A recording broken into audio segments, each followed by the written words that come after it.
All right, it's time with the Aspirants again on Good Afternoon Ghana. It's a Monday, the 23rd of May, 2022. You're welcome to the program. So we apologize for the late start of the program, but very soon we'll start discussion with Eric Amoako, who is, standing up for the national organizer for the New Patriotic Party, NPP. Does he have the capacities, the capabilities, and the potential to actually maintain the NPP in government? That is their way of breaking the traditional eight. Let's see if that can happen after this break.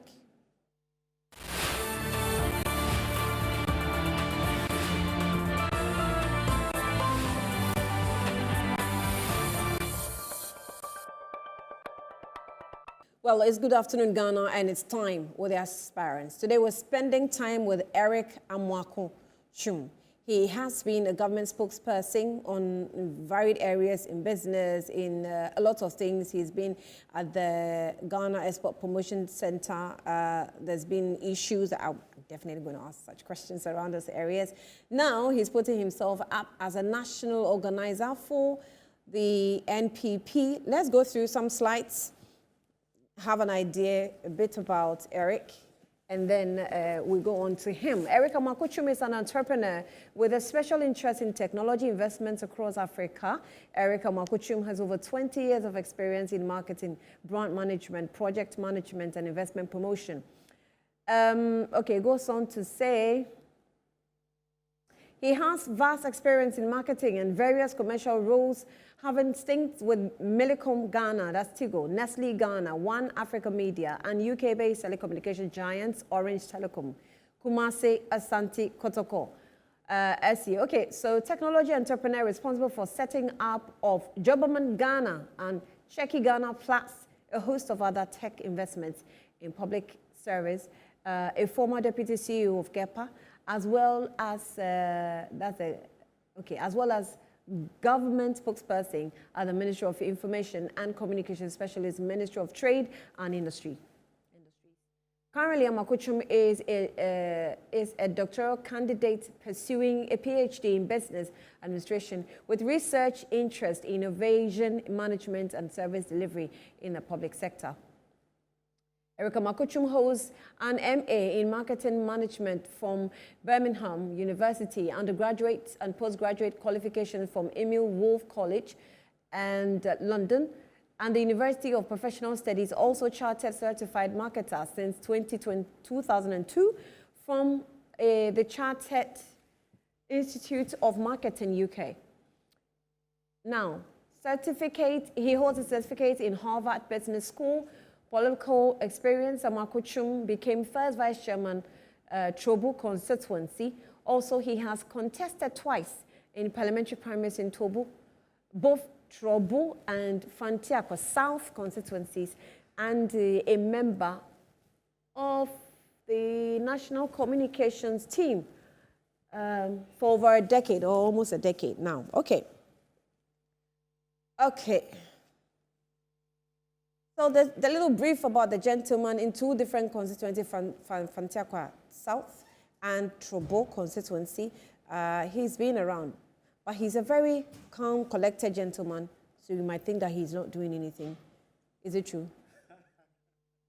Well, good afternoon. Good afternoon to you. I mean, prior to the program starting, I said I like the Good Afternoon Ghana brand. Oh, yeah. So keep it up. Thank you. Thank you. It's a lot of work. I mean, we're grinding here, and we hope that the NPP is also grinding. Well, I mean, definitely. I mean, I think that to start with, good afternoon to all the people watching Good Afternoon Ghana. I was going to say good morning, Ghana. I know you're struggling to get used to it. Eric Amoako is a constant guest on Good Morning Ghana, so I can understand. Yes, yeah, so good afternoon to all the viewers, especially to my party, the NPP. I'll also take this opportunity to wish the contestants in the upcoming regional elections very well. It's coming off over the weekend. To wish them very well, and then also to basically everybody watching Good Afternoon Ghana this afternoon.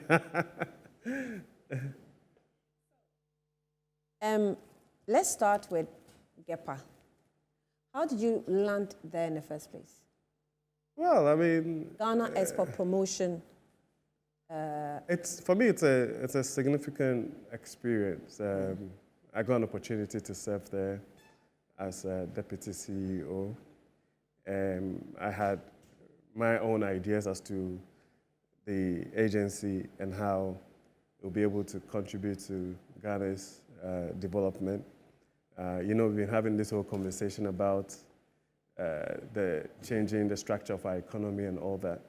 And I've always believed that for us to be able to do so, then we need to be able to scale up our local production, add value, and then be able to create, if you like, Pan-Africa brands and even brands that can compete on the global landscape. And even though I was there for a short stint, I think that some of the things that I did together with my boss would be evident for a very long time to come. Some of the things you did, which are what? Well, I mean... how long were you there for? For about a year and a half. A year and a half. And a half. Ghana Export Promotion Authority. What exactly were you doing? Well, as a deputy CEO. Yes, but what were your daily operations? Well, it's a very significant agency that, for me, I think that maybe for a very long time, it was ignored. I mean, because when I was a child, I mean, you'd see adverts of the Ghana Export Promotion Authority, and then for a long time, maybe for another period. Yeah, center. Then maybe for like another 20 years or so, really nobody would hear about it. I mean, at a point they were stuck in the middle of the market somewhere when you went to Accra. And so I got there, and you would have to re-evaluate what it's really meant to do in terms of impact the economy, and also even have a certain strategic appreciation of what it is that Ghana has in terms of its export potential. And so we got around by trying to redefine what it's meant to be there, looking at the teams, and also making sure that there's a proper human resource allocation in terms of who is responsible for what and all of those things. So really, I just got down to work on the first day. And one of the things that I noticed instantly when I walked in was the fact that you had this very old brand equity. So at the time, it was like the globe with a Ghana flag sitting on it.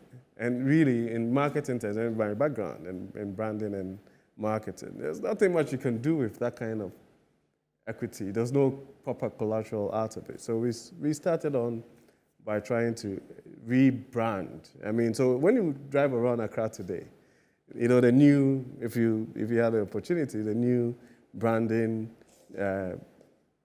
thing that you see and the collaterals that you see and all that were What's basically that new branding? my In brain. Accra? Yeah, no, everywhere. I mean, the brand equity itself. So we changed it from the globe with a flag sitting on top of it and basically made the GEPPA stand out and what it's meant for. Okay. There was a whole concept behind it. There's one of these Edinkra symbols that was used to basically relate to something what in Twi you call it Boami, which was basically bringing everybody on board to ensure that we are driving towards the same direction. It was done professionally. It was done by bringing on board experts. I mean, I think that we brought Professor Hinson from the University of Ghana Business School and did a proper pitch of all the local and international advertising and marketing entities to come out with the ideas as to how to proceed. And I think that even after we left, I mean, some of the things that we thought through is still being executed. Give me 2 examples of some of the achievements you think you left behind and is still operational today. The brand itself. I mean, if that, like I indicated, the whole rebranding and repositioning of GEPPA. Okay, so you think that you were able to revive the brand? Yes, I mean, nobody, listen, you walk into a place, and I remember the first few months you walk into a place and you tell people that you work at GEPPA. The first thing that they'll ask, oh, do you work with Yofi Grant? And Yofi Grant is at GIPC. Yeah. So what he meant was that the real brand equity and the top of mind of what the agency is and what it stands for and everything had come to an all-time low. As we speak today, everybody knows about it. Of course, there are new It's come persons alive. there. Yeah. So that would mean that it should be able to attract certain businesses because the brand is now up and active. So what has it been able to bring on board? A lot. I mean, in the last couple of days, I think that the WTO was actually here. And this was even processes that we started whilst we were there. I remember that I was part of an ITC project to look at the whole, to evaluate and see where we are in terms of our correlation between ourselves, or if you like, a comparison between Ghana and then other trade promotion agencies across the globe. So there was a lot of work that was done with UNIDO and the ITC and all sorts of other international agencies to bring it to the fore. And there's a lot of stuff that we did. We, as part of the project team, that actually created a hub where an online portal where you can go there and get information. We created what we call the export potential analysis, and that really even made us go into this focus on certain key products like coconut, like ginger, like all sorts of things, interventions, really even in the at the farm level. Sometimes some of the things were even probably overlapping what we were supposed to do. But if you don't have, for example, seedlings, or I mean, improved varieties of seedlings, how are you able to have enough production to be able to export and add value? So it's an end-to-end process. So was managing allowances overlapping what you were supposed to do? Not at all. I mean, there was a board. And I know where you're going. I put it behind. Not at all. It has nothing to do with me. There was a board in place. Everything that was done there was above board. I'm sure that you're talking about all the allegations and stuff that came out after a while. And I mean, nothing came out of it. I mean, nothing came out of it because it's been left. I mean, nobody's really asking questions. No, but it's the Auditor General came out with a report. Yeah, but even that, I mean, so you see, that's the thing that happens in this country, is that we want to practice democracy, and if somebody makes a certain pronouncement, and then it becomes sacrosanct. I mean, you understand? Because I'm a Ghanaian. Somebody, this is the Auditor General. Yeah, but I'm a Ghanaian, and I have a right. And so if I had an opportunity to tell my side of the story, and maybe that one was not projected in the media. And well, so half of the things, what was your story? Half of the stuff that was even spoken about, almost everything, was actually after the fact. Yeah, that's what I'm saying. So I think some of the findings was that I was paid some allowance and I left in June and I was supposed to return it. And there was this case about a laptop, which was also very ridiculous and petty to a certain extent. Because the reality on the ground is that you go into an entity, I mean, I don't want to digress. You go into an entity and the state is meant to provide you with certain things to work with. And so in terms of your ID login, your email, a working email address, and network infrastructure that would work to make sure that you'll be able to receive mails and communicate and all of those things. All those things were unavailable. Half of the issue was that we were in a certain transition. We moved from the old location to the new free zones building for a period and all that. So those things were not there. Now, there's all sorts of things that, so you had to use your own private resources, your private emails and documents and all of those things for that. So did you request for resources before you decided to use your private? Yeah, of course. But the thing is that, I mean, everybody that works in the public sector probably be aware of that. And what was your response when you were No, but because I was part of, I wasn't meant to be complaining. I was part of the solution. A system. So you have to work with what you got. Right. And so when I had to leave, then the conversation was, okay, why would I hand over, right, a piece of, yes, which has my personal information, and there's issues to do with cybersecurity and all that, to somebody else to be able to use when I wasn't given all those resources. Because you see, and if you want to do a certain comparison, I had a vehicle that was given to me, and another saloon car, and I returned all of it. Returned all of it. But for your laptop. Yes, yeah, but it was based on principle.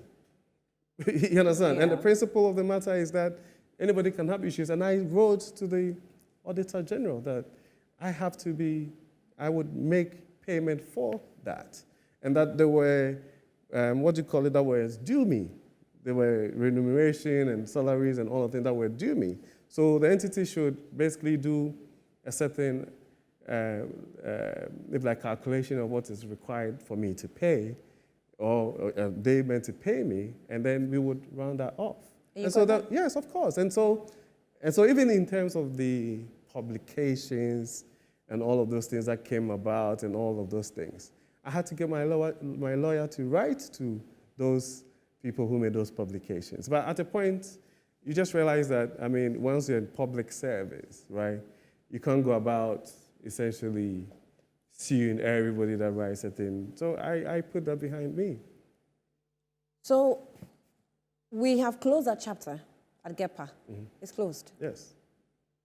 Eric is free of any accusation. No, if there's an accusation, maybe they should bring it out. There's nothing that I did. And that's what I'm saying, that even if you read the Auditor General's report, right, it was after the fact. Everything there, nothing in there said that I was culpable of doing anything.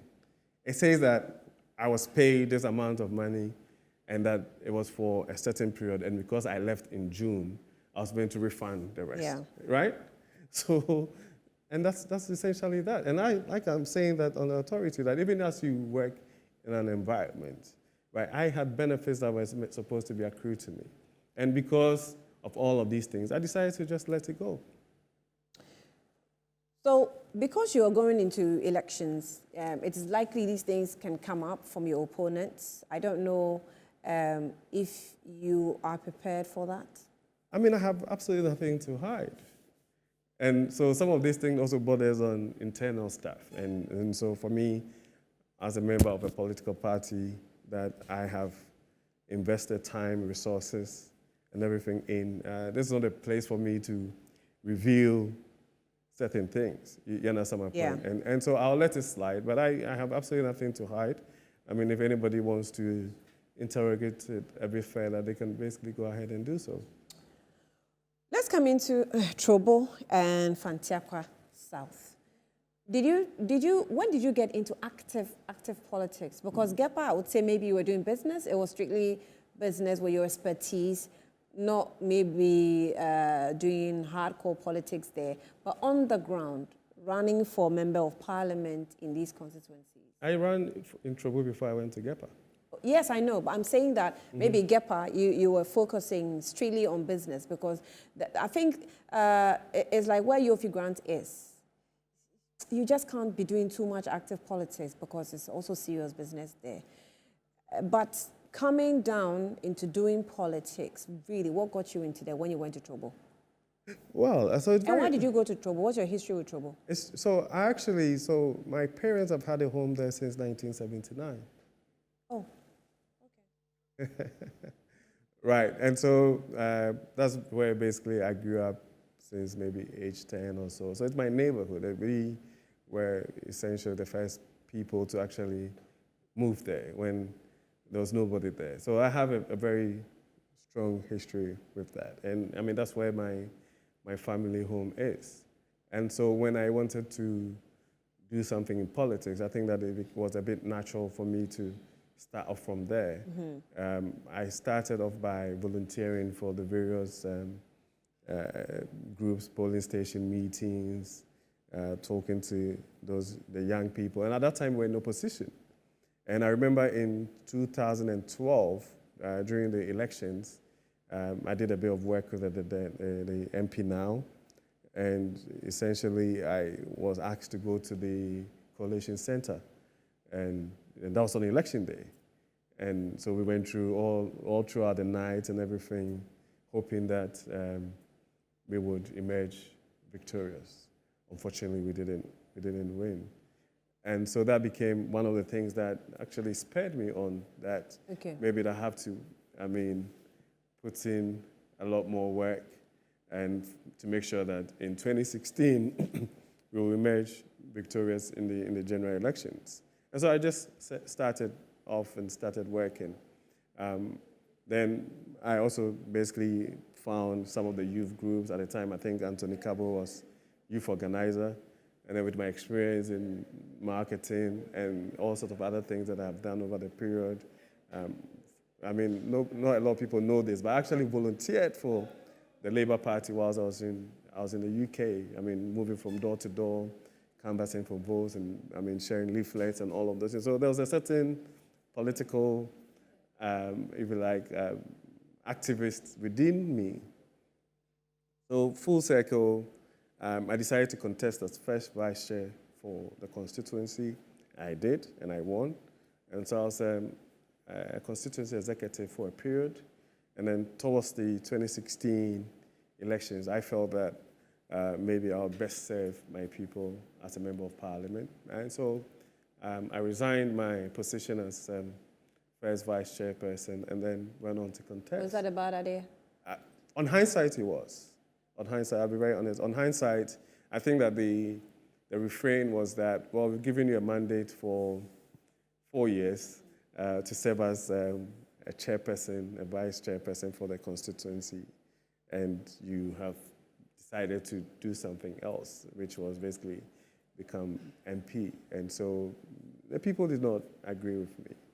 And I thought, yeah, I took it in good faith, and that was my very first, if you like, major foray into politics. And so it was a very good experience as well for me in terms of how to relate to the grassroots and understand how the dynamics on the ground and how constituencies work. And it's a very urban constituency, but it has very unique dynamics. I mean, if you know the area very well, you have the very plush areas and you have other areas where some of it even borders on some rural parts of Greater Accra and all of those things. And so it taught me a lot of stuff that I think that would hold me in good stead as we go forward. And so when you couldn't win, did you reduce the votes in that area or you increased it? Oh, no, I mean, Trouble has always been a very strong NPP. Yes, but did you increase the votes? We did, actually. We did. I mean, I think that in 2016, if I'm not wrong, we had close to about 60,000 or so votes. I mean, both the presidential and the parliamentary. And it's always remained a very strong constituency that contributes to the MPP's overall performance in elections. Briefly tell me about Fantiakwa, and then we'll get into your strategy. Well, so like I told you, Trobo was basically an area that I still have a home there. My family has a home there. But then after the primaries and taking into account, I mean, what I stood for and what I wanted to do, and I felt that politics is meant to do.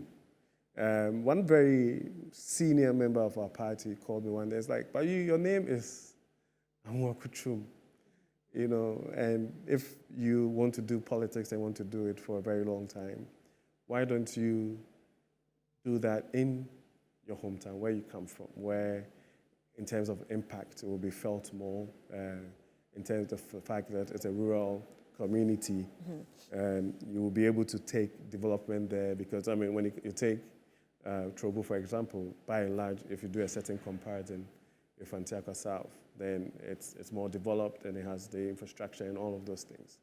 And I also have a very nostalgic relationship with Fantiakwa South, and as a child. And I think that amongst all my siblings, I'm probably the only one that had that kind of connection. And so that was almost like a natural pull for me. And so I went into Fantiakwa South, again, with the aim to get into Parliament, to also understand the terrain and the dynamics and all of those things. And again, like I said last time, it's actually a very good experience for me in terms of, again, what the people think and then what they want and how to relate to them and how to communicate to them, and also even having a certain perception of what they actually want. Want. But it's totally different. You understand? So- So in all of these two, elections, it's taught me a lot of stuff, and I think that it's even validated a certain theoretical appreciation of what I have about politics.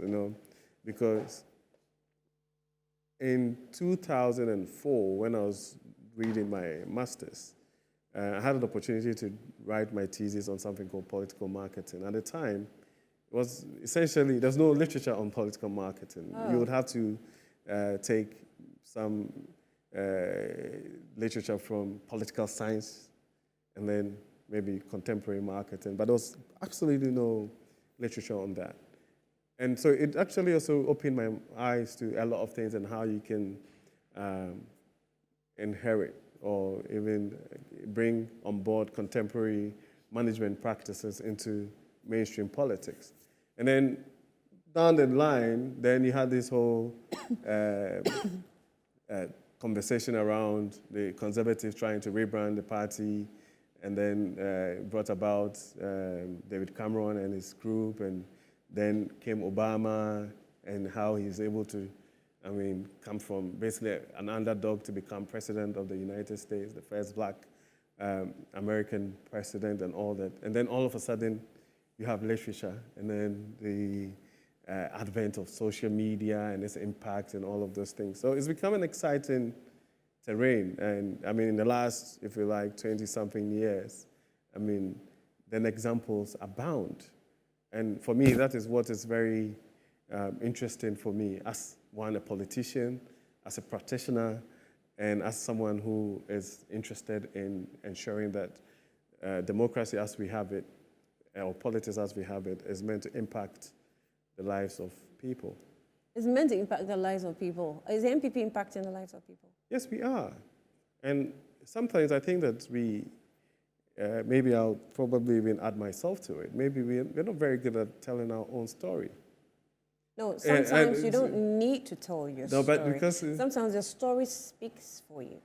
No, but it's not true. You see, sometimes it's not true that the story speaks for you. No, but let me make my point. No, make you. But do you understand? You accept that sometimes so you have the story a right. speaks for you. You have a right to that opinion. But I'm saying that maybe we don't tell our stories very well because we come from a very conservative stock, and we're not very good at this whole propaganda and self-aggrandizement and all of this. And I'll tell you something for free. We still talk about Kwame Nkrumah doing a Tema to Accra motorway, which is 24 kilometers of road. When President Kufuor became president of this country, his contribution to the total road network in this country was 22,000 kilometers. Right? Nobody mentions his name when we're talking about road development. Because the timing is different. No, but that is the point. And so let me make my point. And I'll give you a few examples, and then you would think through it. When I was a child, if you're a parent and you had a child that was sick, and you had to take that child to the hospital, at the time they was running something called cash and carry, right? And which meant that if you didn't have any money at home, or you didn't have any other means of going to the hospital to pay, even for you to take a card, at the time they used to call it a card, right? You had to pay for it, right? Then came a government that decided that, listen, for us to be able to bring or democratize healthcare in this country, we're bringing something called the National Health Insurance. You understand what I'm saying? Now, you can, to present day, right, there are generations of people, families that, for one reason or the other, if you finish what we used to call the middle school living certificate or JSS or whatever at the time, right, there was absolutely no inclination for you to go to secondary school. Then there comes a President Akufo-Addo, and says that regardless of all the challenges, regardless of all the naysayers, regardless of all the issues that we would have to grapple with, I have a conviction that every single Ghanaian child should go to secondary school for free. Now, you would discount its importance because, I see people in the middle class complain, oh, it's rubbish, the kids are going to double track and all that, the food is rubbish. Listen, when I was in secondary school, the food was bad. The nets were torn. There was bedbugs. So the issues with this education system has nothing to do with the free So SHS. people should keep quiet No, now if the I'm food not is saying bad that. today. I'm not saying that. I'm just saying that. And so we have, there are certain policy initiatives and directions that we have done, that we have activated, right, that would impact the lives of Ghanaians for generations on end. And I'm saying we don't talk about it. You understand? And I'm not saying that there are no challenges. I'm not saying that people are not facing issues and all that. I'll give you another example. There's this whole, you had Nkrumah, he set up the Akosombo Dam. Brilliant. President Kufuor came, he did the Bui Dam. President Kufuor came, he ensured that we found oil in commercial quantities. Nobody talks about it. He ensured? Exactly, because you have to put the right, yes, you see, he ensured? he did, because you have to put the right mechanisms, systems, right, and policy initiatives in place for it to do that. People have been trying to do that for a very long time. They were now mining salt. You understand what I'm saying? So there's so many other examples. That is not to say that there are no issues as a country. There's no need for us to interrogate the issues properly and expect that people will bring in divergent views on how this whole developmental agenda should be. You understand what I'm saying? So I understand the issue about when people would say, oh, the NPP government, you promised this, and there are a plethora of examples, right? We talk about the 1D1F and people laugh at it and try to discount its impact. But those factories are springing up. Today, if you go on the streets of Accra, you would see cars that are being assembled locally. There's all sorts of other industries that are springing up. So in terms of what we stand for, right, when I was coming, I was thinking about it, in terms of what we stand for, and say, okay, when you mention NPP, right, what do you see? What are the clear policy directions and like social interventions that we have done over the period? And everybody will be able to tell you these things. Recently, people are having issues to do with the school feeding program, but all of these things, at the time, I think when they did the school feeding program, for example, right, increased the intake of young people, kids in the primary sector by almost 60%. Today, I'm sure that 20 years or so down the line, some of these children are doctors. Eric, your expertise should tell you that the fact that you are increasing enrollment, you are also responsible for ensuring quality. So you don't increase enrollment and reduce the quality and say people should keep quiet because the enrollment is being increased and that's good enough. I have absolutely no qualms with that. I'm saying, so because you asked me a question, and I'm saying that maybe we don't tell our story hard enough. We don't articulate it well enough. We don't make sure that it percolates to the grassroots so that if you're sitting in a church, for example, and somebody decides to engage you in political talk, you say that these are the things that we stand for. These are the things, and maybe it would bring us to this whole conversation of why do I want to stand to be national? Definitely, it will. And then when we come back, I'll find my way onto your will. We'll be back shortly.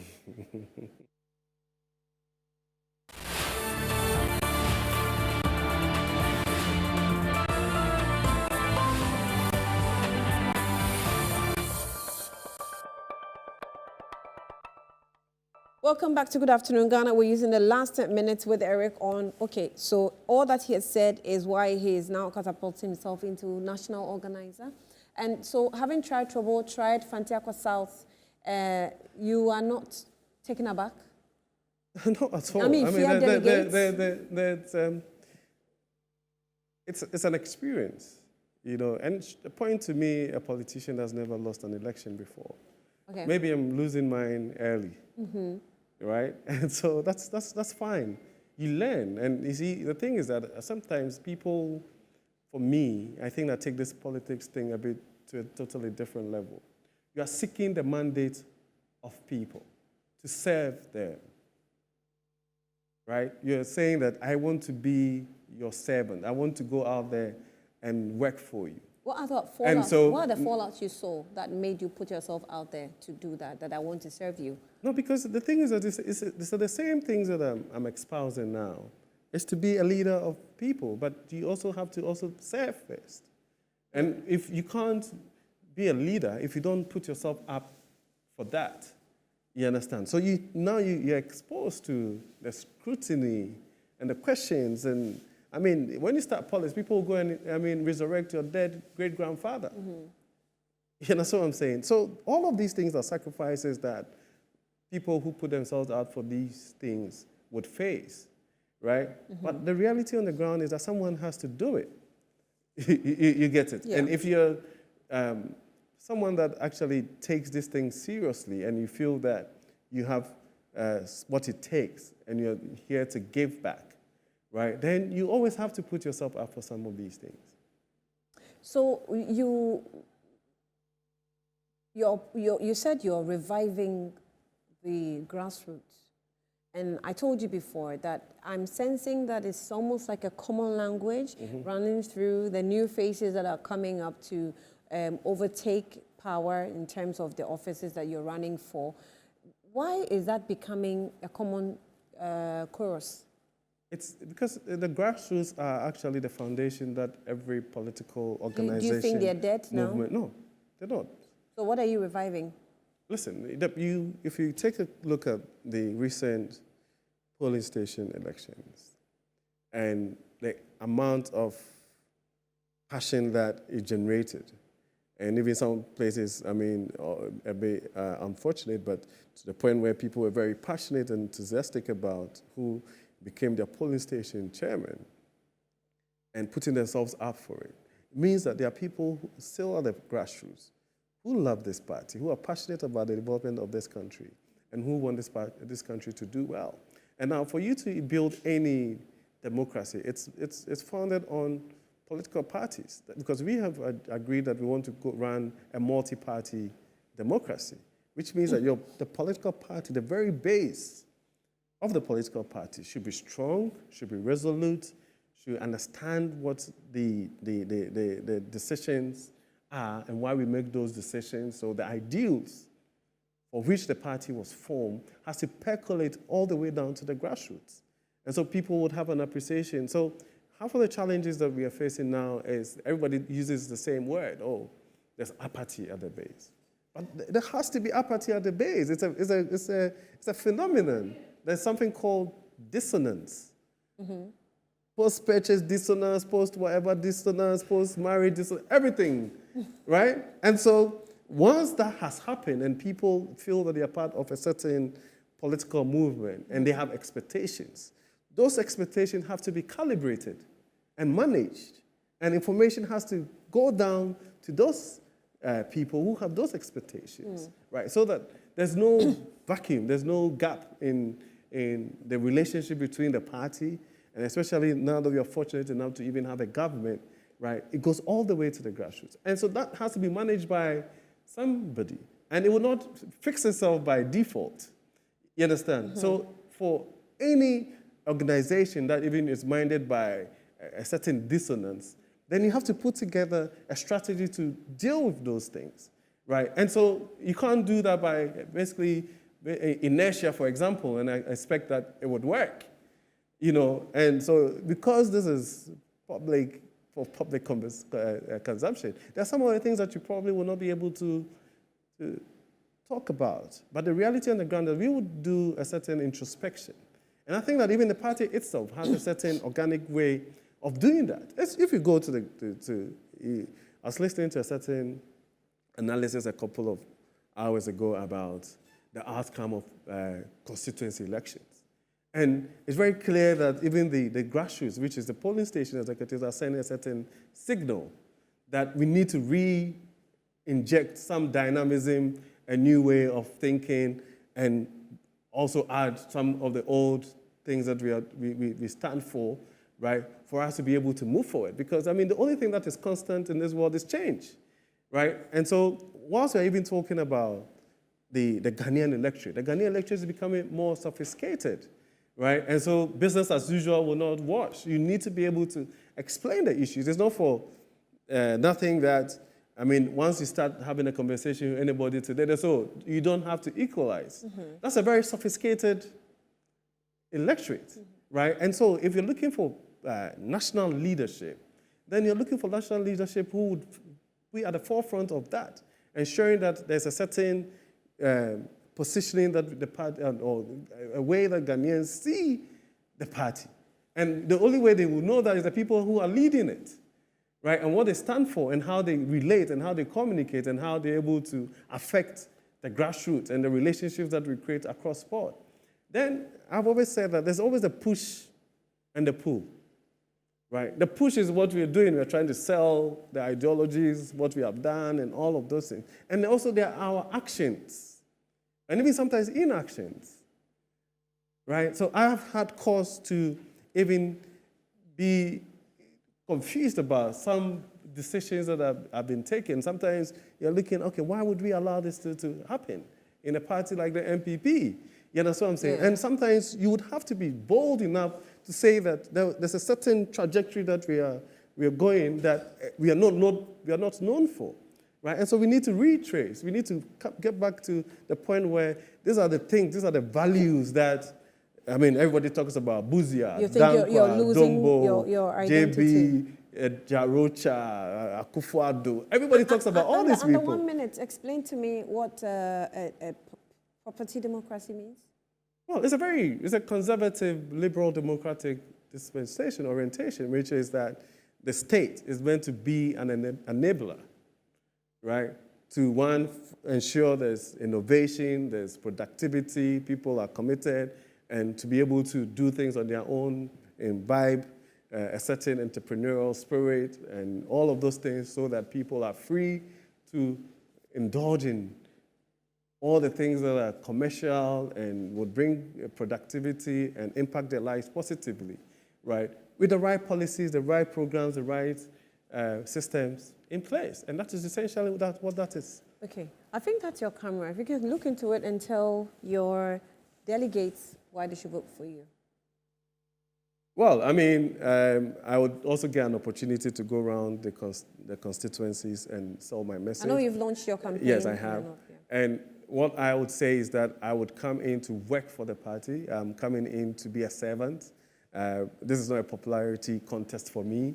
I just want to ensure that the party, with the mantra that we've actually chosen for ourselves, which is to break the AIDS, becomes a reality and not just a mere mantra. And so I'm dedicating myself. I'm fully committed to ensuring that with all the strength and the wisdom and whatever that God has blessed me with will be put at the full disposal of my party, the New Patriotic Party, so that come 7th of January 2025, we would have a president that is an NPP member. Right, but I have just about 2 minutes. Let's get into your regional elections coming up this weekend.